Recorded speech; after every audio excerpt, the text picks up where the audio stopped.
Good morning, everyone.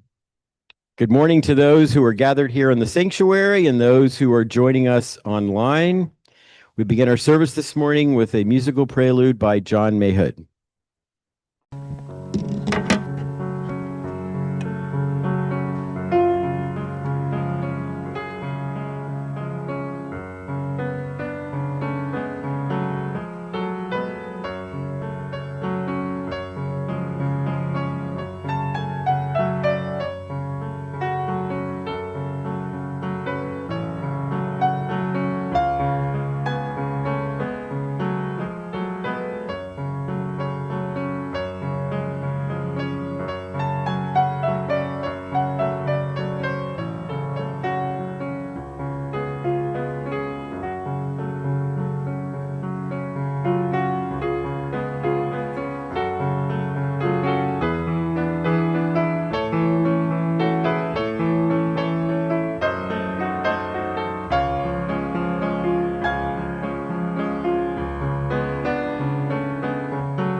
My name is Reverend Tim Temerson. My pronouns are he and him, and I'm pleased to be leading worship this morning with my colleague, Reverend Leah Derlin-Jones, musician John Mayhood, and the wonderful UUCville Choir, who are back in the house. Yahoo!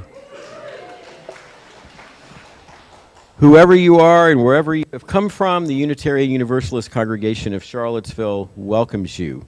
We are delighted you have joined us this morning and are grateful for all who have made this moment of our gathering possible. I invite us now to take a moment to greet others. Those online may unmute, and those here in the sanctuary or social hall are welcome to greet your neighbors, especially someone you may not know. We offer a special welcome to newcomers and invite you to join us after the service for a delicious and delightful picnic lunch potluck. Our service this morning is designed for all ages as we worship together in multi-generational community.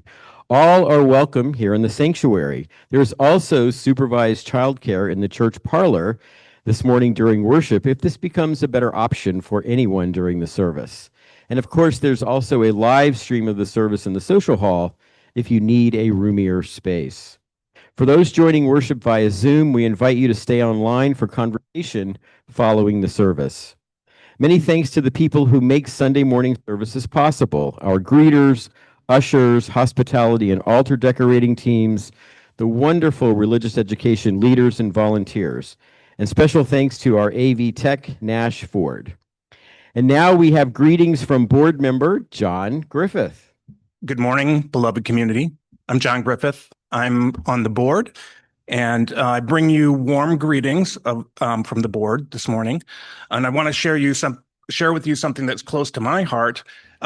We have the UU Parent Support Group, affectionately known as OOPS. Do I need to get closer? All right. All right. As I said, I will repeat. Something close to my heart is we have this parent support group called OOPS, the UU Parent Support Group. Parenting can feel isolating. We scroll through perfect family photos of people online, and we're wondering if we're the only ones who have this meltdown right before school about, the perfect color of cup. But we know here that being together can bridge that we're stronger and more compassionate together. And so if you're interested in that, you can come to our support group. We meet the second and fourth Sundays of the month.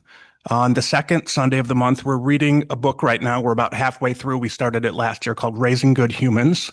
We'll probably do a little summary of that to bring people up to speed. That's by Hunter Clark Fields. And the fourth Sunday is more of an open discussion, although even on the second ones, we have a fairly open discussion. And Clark Fields reminds us that when you love someone, the best thing you can offer is your presence. In a world that's full of busy screens, just being there with someone is really important, and it's something that can help not just with families, but in our community. So if you're a parent, a grandparent, a step-parent, somebody who loves children, you come to our group. Next Sunday, which would be the second Sunday when we would normally meet, is going to be the service fair. We're going to have a table at the service fair. So if you're interested, show up. We have a sign-up list if you're interested in the parent support group. And also, we have a second hour. So after the service, during the parent support group, there is childcare. So I look forward to seeing many of you there. And thank you and blessed be. Thank you, John. Here are this morning's announcements. Following the service, as you heard earlier, there will be a picnic, lunch, and potluck outside on our grounds. Please join us for burgers and hot dogs, both meat and vegan, as well as wonderful side dishes and other items that many of you brought in to share. And also, if you're like me and we're not able to bring food this morning, please do join us. Everyone is welcome. Many thanks to all of you who helped out or stopped by our table at Charlottesville Pride yesterday. We met many wonderful people. There's some pictures. We met many wonderful people who stopped by our table, and we got we gave away a lot of really, really amazing Pride and UUCville swag. And so there's some photos from some of our volunteers who stopped by and helped out. So it was wonderful. If you are UU Christian curious, the UU Christian Fellowship is hosting a meet and greet today at 12:45. So grab something to eat from the picnic and join us in the parlor for 30 minutes to learn more about us and our plans for the year ahead. Impact, UUCville's Interfaith Justice Ministry, will begin its annual cycle with 5 house meetings, including 2 here in our congregation on September 14th and then again on October 5th.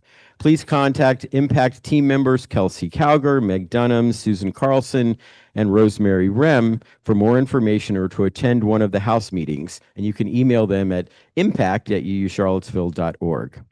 From the UUCville Ministry for Earth, Dominion Energy has proposed building a 944 megawatt natural gas plant. Oh, that sounds bad.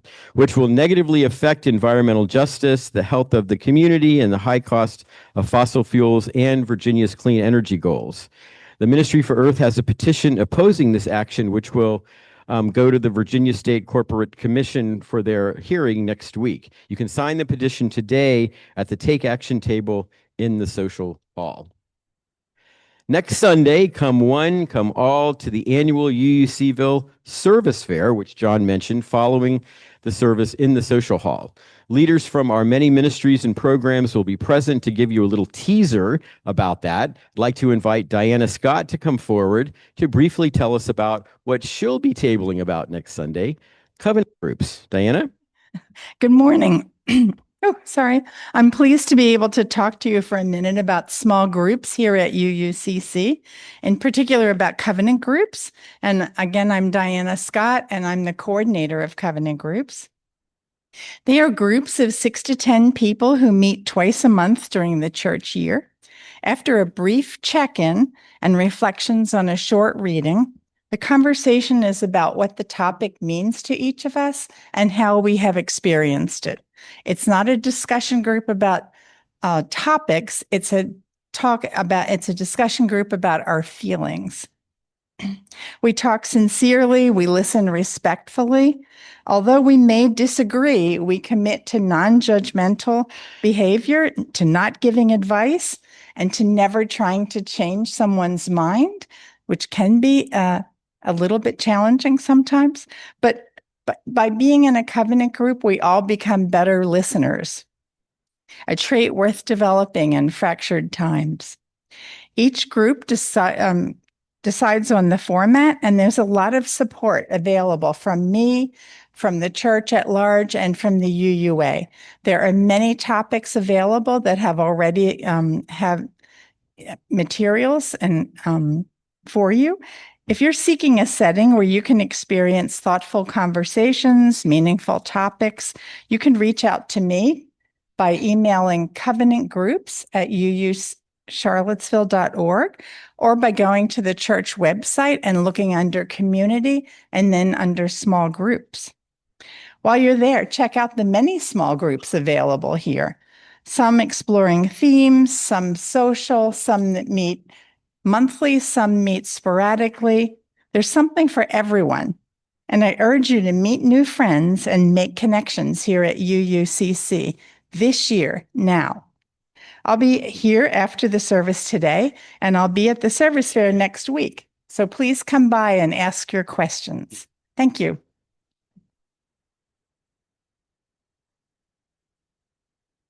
Thank you so very much.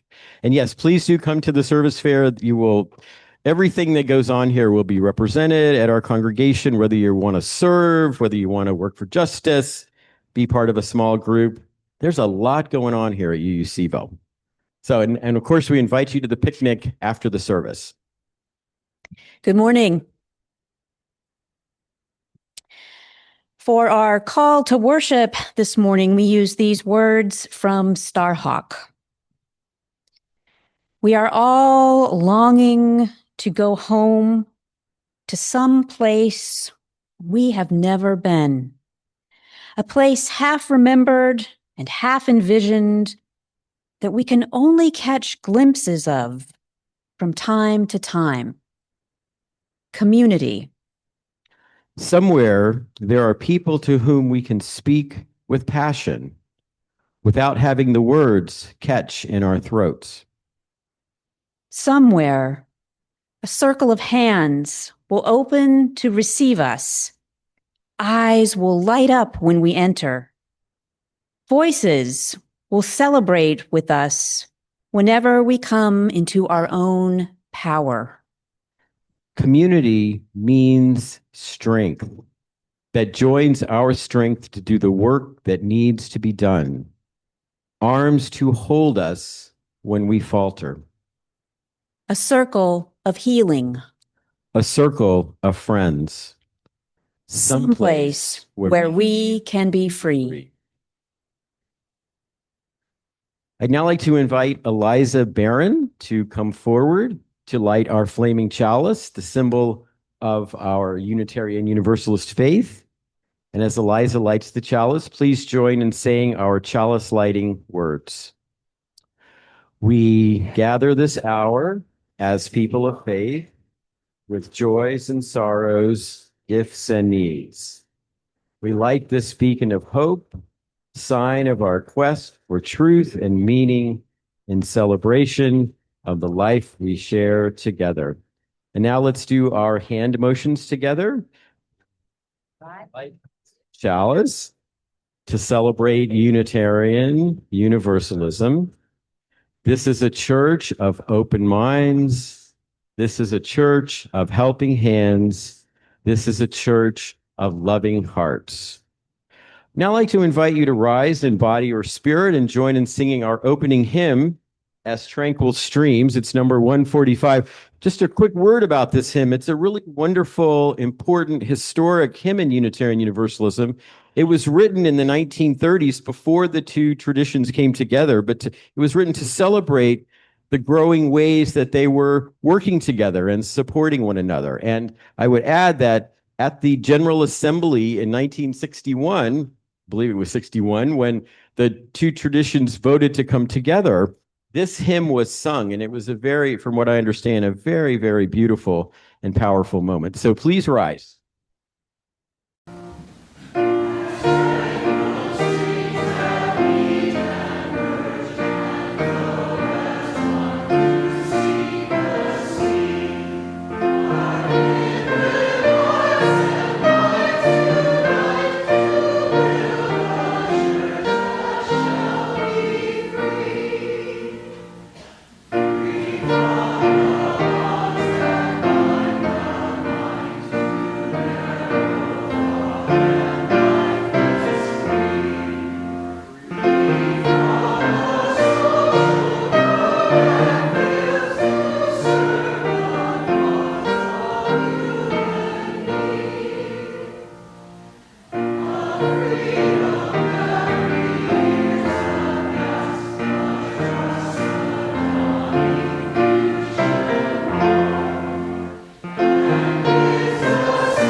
So our story this morning is adapted from the book The Hungry Tigress, Buddhist Myths, Legends, and Jataka Tales, retold by Rafe Martin. It takes place in India. Once, long ago, the Buddha was born as a little parrot. One day, a storm broke upon her forest home. Lightning flashed and thunder crashed, and a dead tree struck by lightning burst into flames. Terrified, the animals ran wildly in every direction, seeking safety from the flames and the smoke. "Fire, fire!" cried the little parrot. "Run! Run to the river!" And flapping her wings, she flung herself out into the fury of the storm and, rising higher, flew towards the safety of the river.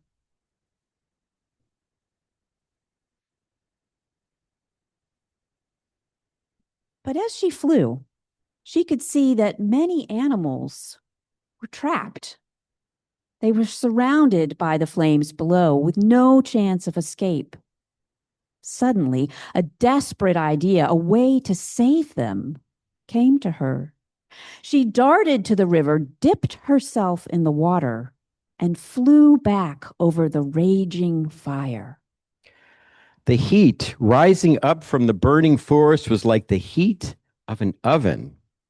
The thick smoke made breathing almost unbearable. A wall of flames shot up now on one side, now on the other.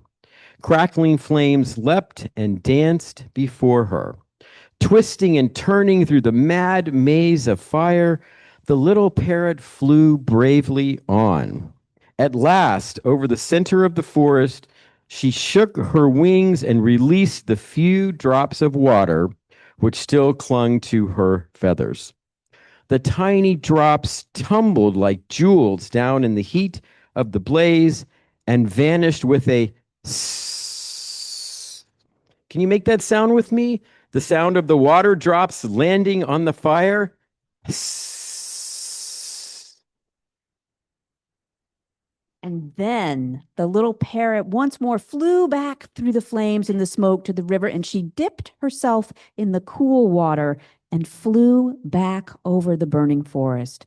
Back and forth she flew, time and time again, from the river to the forest, from the burning forest to the river. Her feathers were charred. Her feet were scorched. Her lungs ached.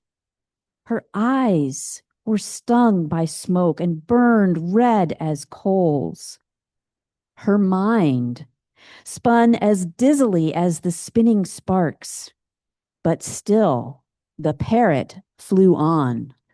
At this time, some of the devas, gods of a happy realm, were floating high overhead in their cloud palaces of ivory and gold.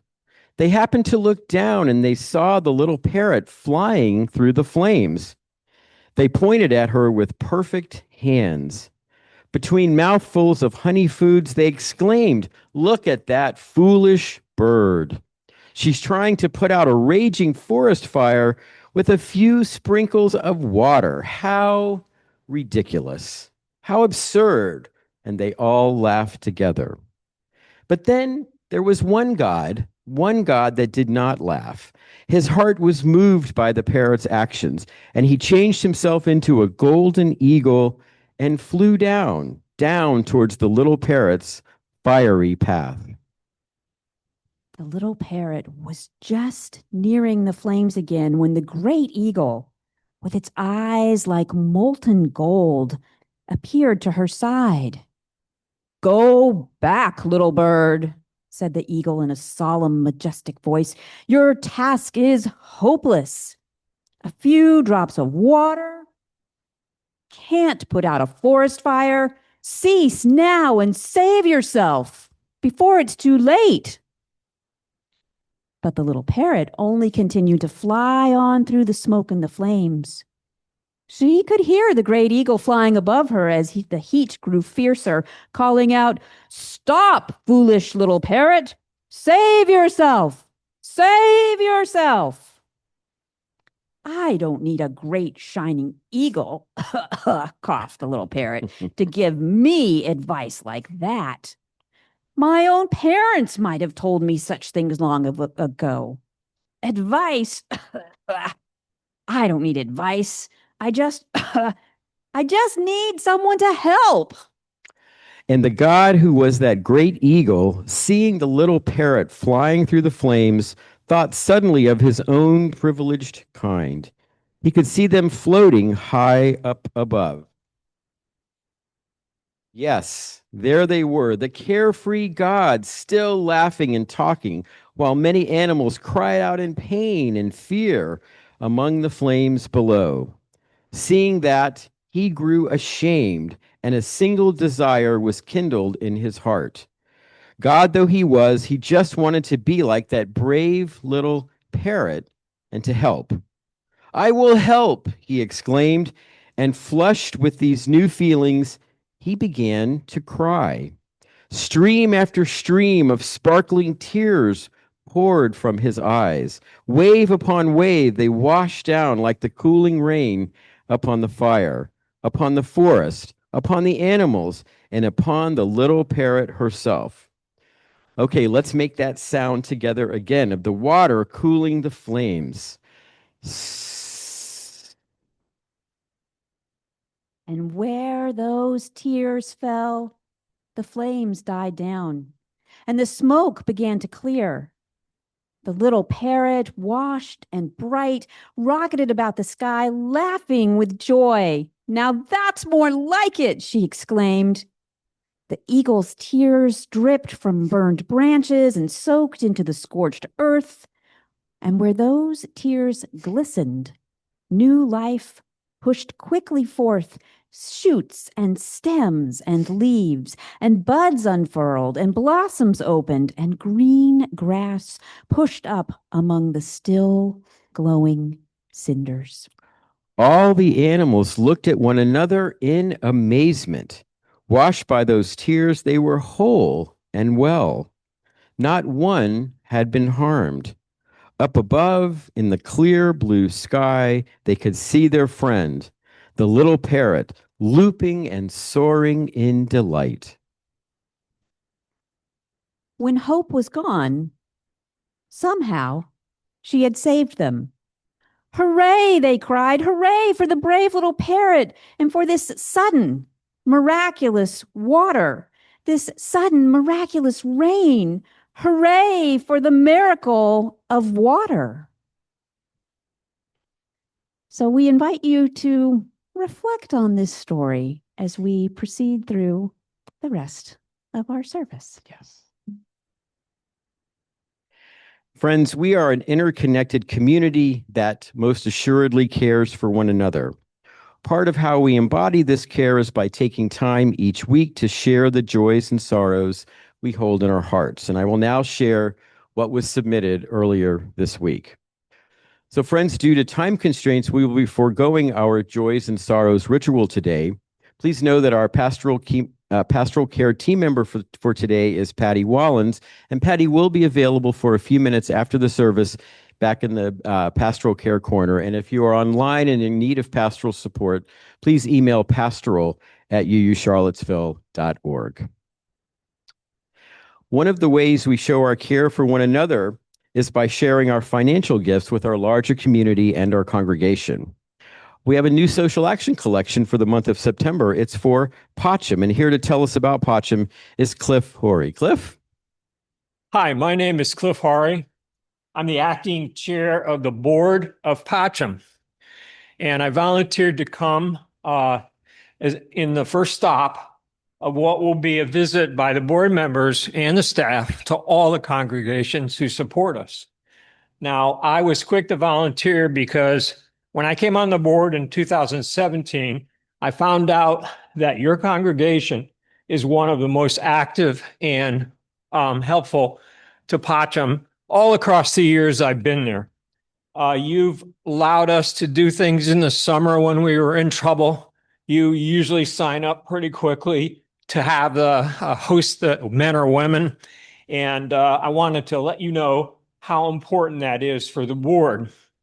And because I did my homework, I'm going to tell you I'm looking at principles 1 and 7 in the 7 principles. And I'm going to grade you because I used to teach at Piedmont, and it's at least an A+ there. I wanted also to tell you that we're in our 3rd season of congregate shelter, and this particular year we have you on the list again. So congratulations. Coming up, I think, at the end of the year for this year. Last year, we had 298 adults, non-duplicative headcount, highest ever in the history of homelessness for Pacham. That's not a good thing. It's not a good thing because it's far too many people.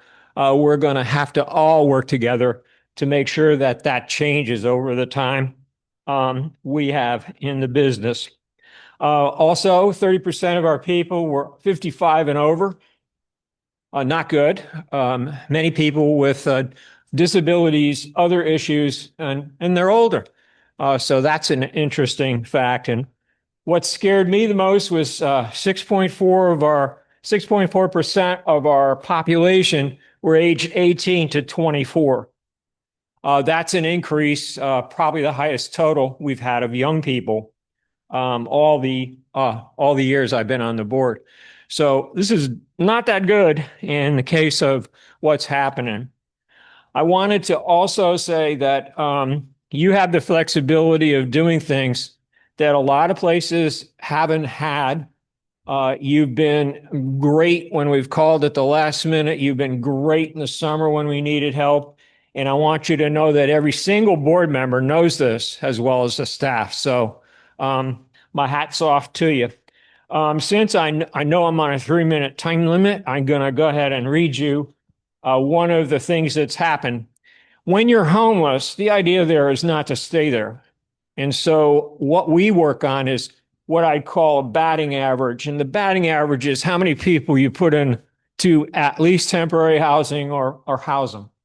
So our caseworker, Heather Kellums, who some of you might know, she gave me a little story to read to you, and this will be my final parting words.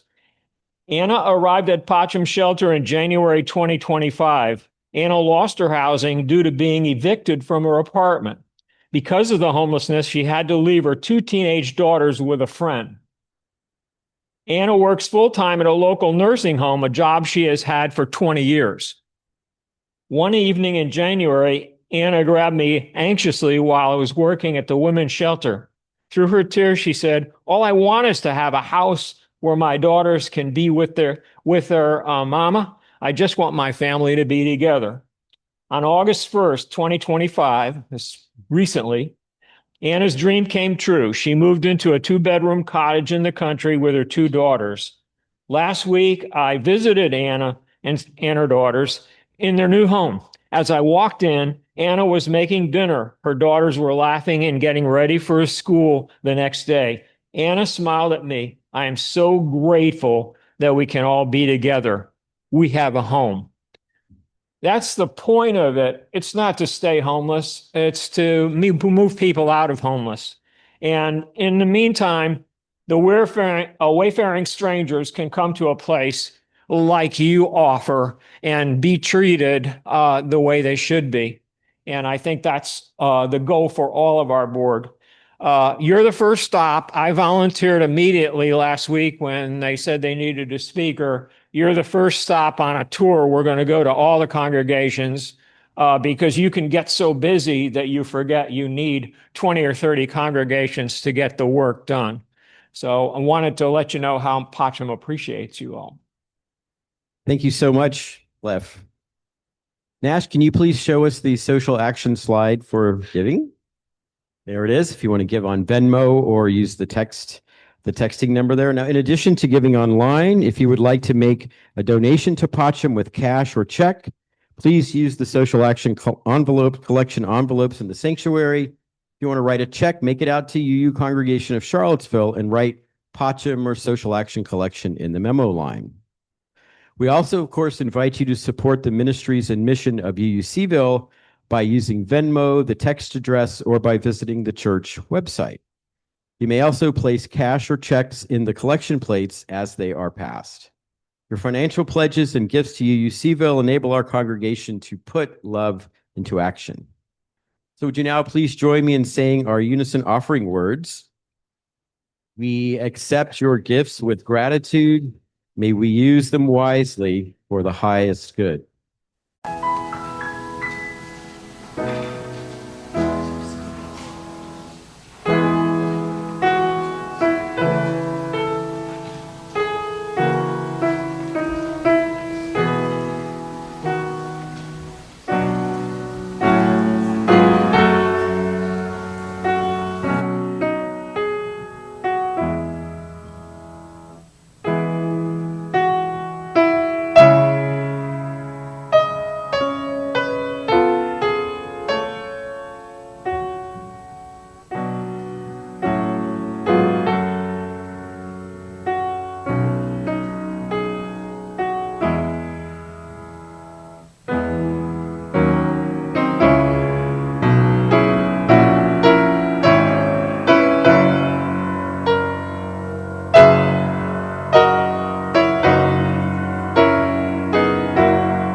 Thank you so much, choir, and our special guest conductor, Georgina, today. Wonderful. So thank you so very much. Scott DeVoe's out doing Scott DeVoe things. So thank you so much, Georgina, for conducting today.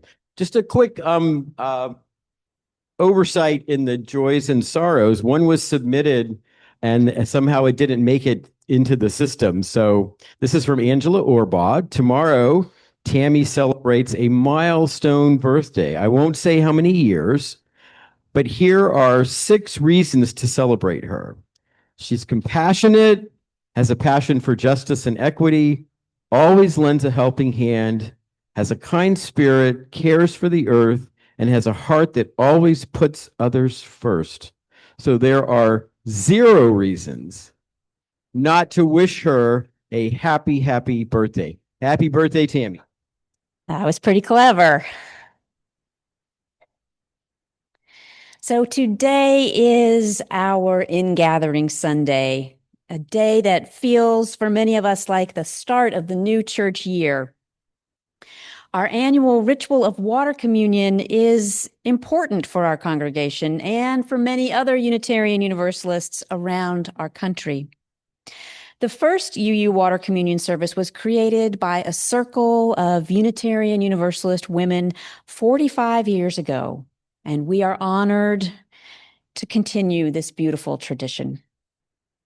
As we participate today, may we feel a sense of connection to one another and also to the larger circle of care and concern and to the great interconnected web of life of which we are all a part.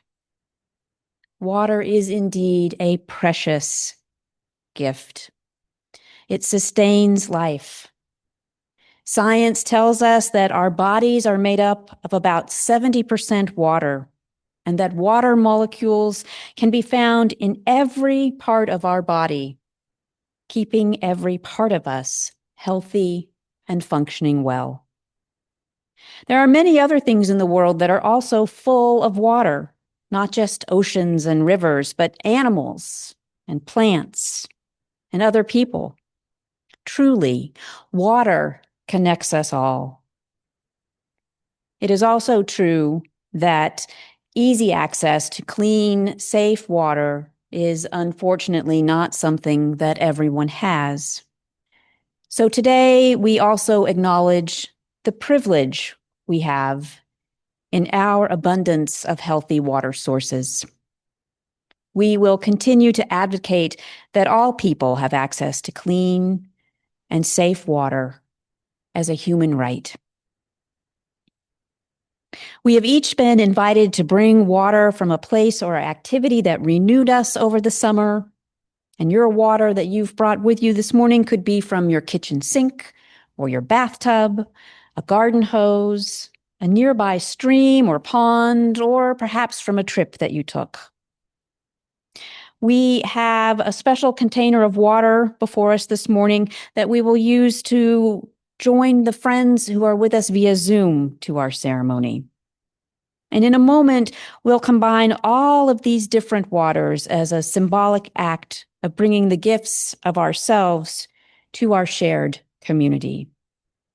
The water that is placed in the bowl already is water from last year's ceremony that's been purified and that we used throughout the year for different rituals and ceremonies. When we add our waters and intermingle them with the waters of others, we are also renewing our commitment to one another and to our community. It is a truth that we each need to share our water and our unique gifts with others, and in turn, we need to be strengthened and sustained by the long, cool, life-sustaining drink that is this community. We are a people bound together by our covenant with one another and by our thirst for a more just and equitable world for all. Today, let us each be water bearers and bring our waters to share and intermingle in the spirit of renewal and in the commitment to our mutual liberation. As we do this, we pray for an end to the confusion and chaos and suffering that abounds. May the rain of compassion bless each and all of us for all of our days. As John now plays a musical meditation, I invite you to exit your pew from the center aisle and turn towards our Rugby Road entrance, and then proceed from the back of the sanctuary around and to the front where you can add your water. You'll form 2 lines, one to each side, one to the left and one to the right, and come forward and add your water to our communal bowl. And if you did not bring water with you today, we have extra containers of water here, and we invite everyone to come forward. As you do, feel free to think on where and when this water came from and what it means to you, and offer your own silent hope or prayer for our times. Let us partake in our ceremony of water communion.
now that we have collected our waters in this communal vessel, let us bless it together.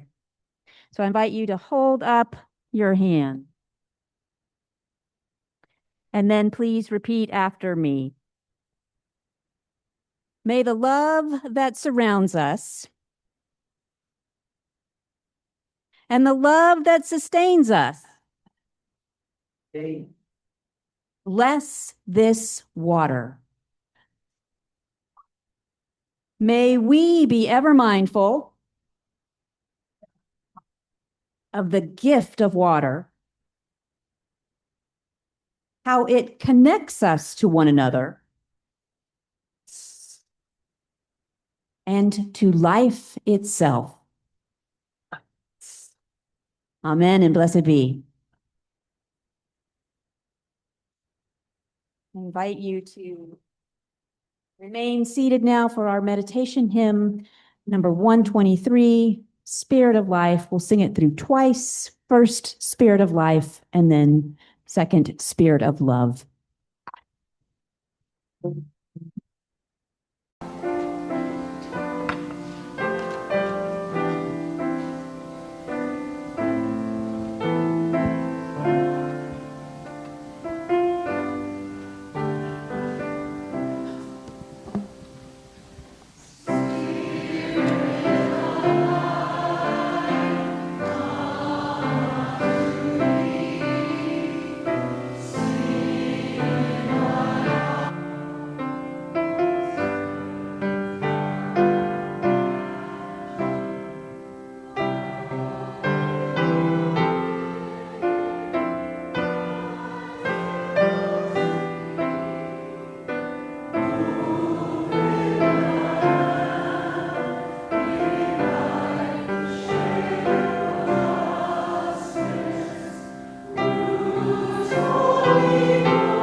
Well, I am, Reverend Leah is, we are so excited to be starting a new church here, to see, it says in the script, old, I'll say wise, and new faces as well. So it's just so wonderful to be back together. And it's just, this is my favorite part of the church here and favorite part of being a minister.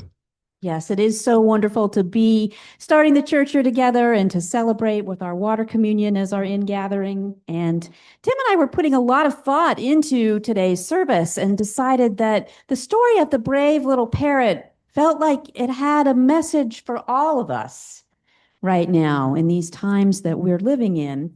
And particularly what we wanted to explore with you all a little bit this morning is the idea of what does it mean to be brave? So think for a minute. What comes to mind for you? What does it mean to be brave? Raise your hand if you've got something you want to share. Yeah, Haley.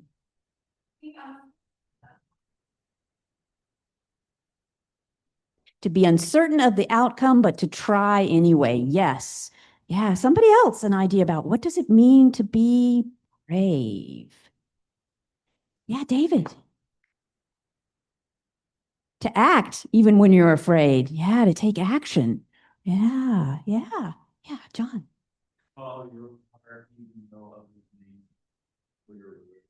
Yeah, to follow your own heart, even though others may not agree with you or be clear about where they're going. Yeah, one more, Flame.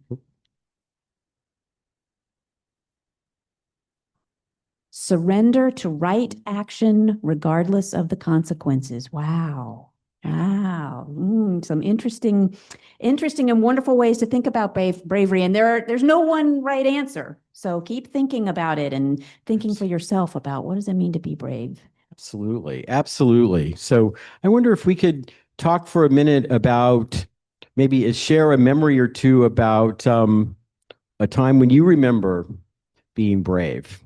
Yeah, when's the time you Yeah, is there a brave? time that you remember being brave? If you want to briefly share that with us, Why don't you start? I'd be happy to Yeah. go first. So, yes. So, this memory I remember from when I was about 6 or 7 years old. And my mom and I lived in Florida, and my grandparents lived in Alabama, and we would oftentimes go up to visit them. But on a scheduled visit, my mom was busy at home, and with something unexpected that came up, we had plane reservations. She changed hers, but we decided that I would fly up there by myself.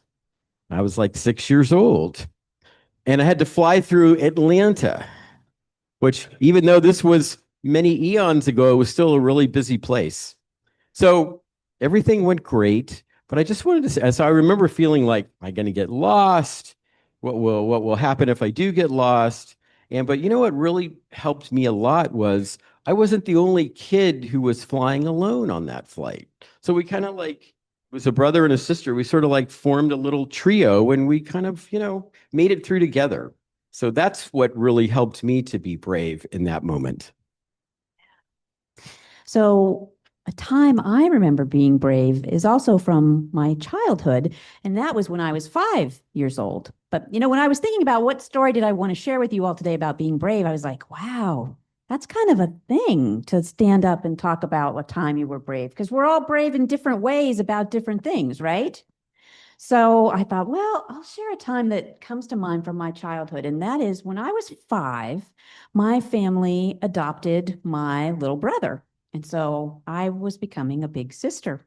And the brave part was I had to stand in the courtroom before the judge and raise my right hand and promise that I was going to be a good big sister to my little brother. And I just remember being like, whoa, this is serious. Here I'm making this promise, and had to really be brave in a courtroom to stand up and say that. So I know we all have stories about times we've been brave. It might not be something you've thought about before or thought about in a while or named for yourself about being brave, but we hope that during the potluck, you'll share with each other about times when you've been brave. It can also be really helpful to name that there are big acts of bravery, like Greta Thunberg. Yes. She's doing some big acts of bravery, right? Yes, indeed. She's out there in the public sphere making demands for climate justice and helping people get food. And that's a big act of bravery. But there are also everyday acts of bravery that are maybe smaller, but still take that act from us. So what do you think are some little everyday acts of bravery? Diana. Yeah, standing up in front of us, Yes, indeed. speaking for sure. Yeah, Anne. Talking to somebody new. Yeah, that can be, that takes some bravery. Yeah. Yeah, How about coming to church for the first time, especially maybe you have never been to church before, or you haven't been to church in a long, long time. That could be a very brave Yeah. thing. Yeah, Ellie. Going to speak to legislatures. Yeah. We're going to speak to legislators. Yeah. And then Tim and I are thinking about, the time of year it is, and a lot of people are going to school. Cool. Yeah. And walking in the door of either a new school or a new teacher or a new community, and how that's what takes bravery. Absolutely. Yeah. Absolutely. Yeah. So, So we wanted to know, or we wanted you to think about and maybe talk with each other about the potluck more, about who or what helps you be brave when you're called to be brave. Who or what helps you be brave when you're feeling scared or unsure or uncertain or overwhelmed? Anybody want to shout anything out?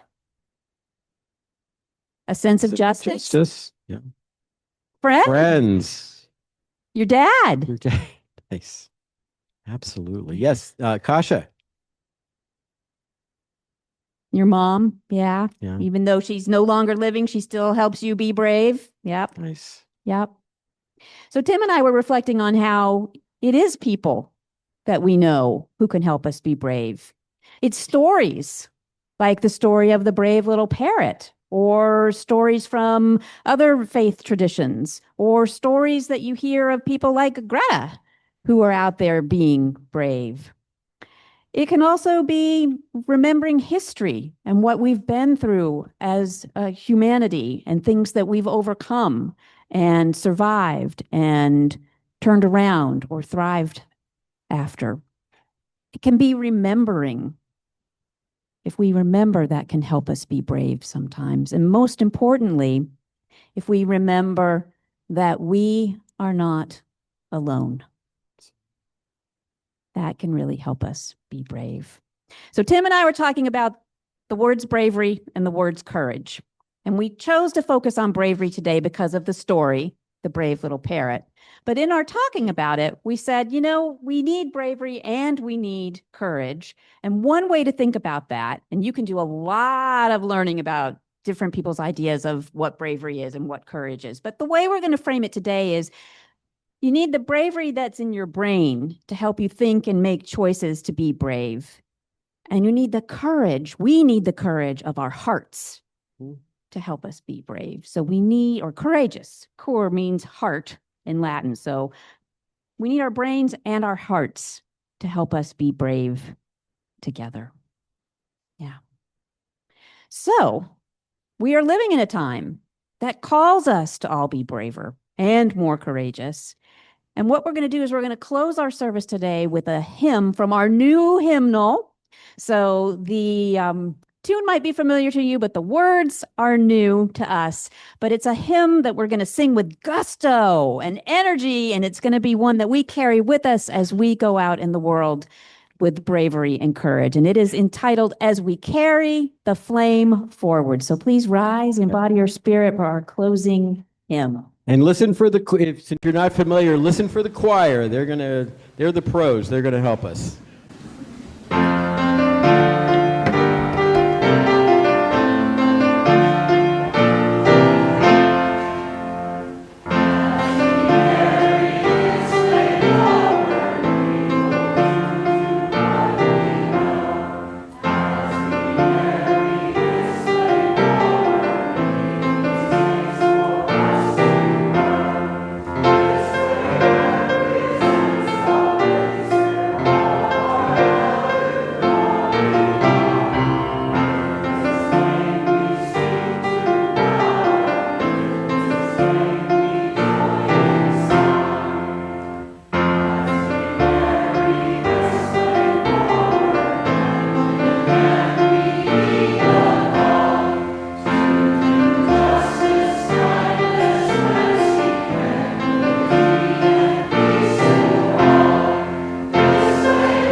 Reverend Leah to extinguish our chalice, and I offer this benediction with the words of Kent McCusick. In the name of all that is holy, may the connections between us inspire and sustain us. May the flame of life within us and amongst us be a sacred reminder that we are all called to serve, to grow, and to love as we continue this journey of transformation. Amen.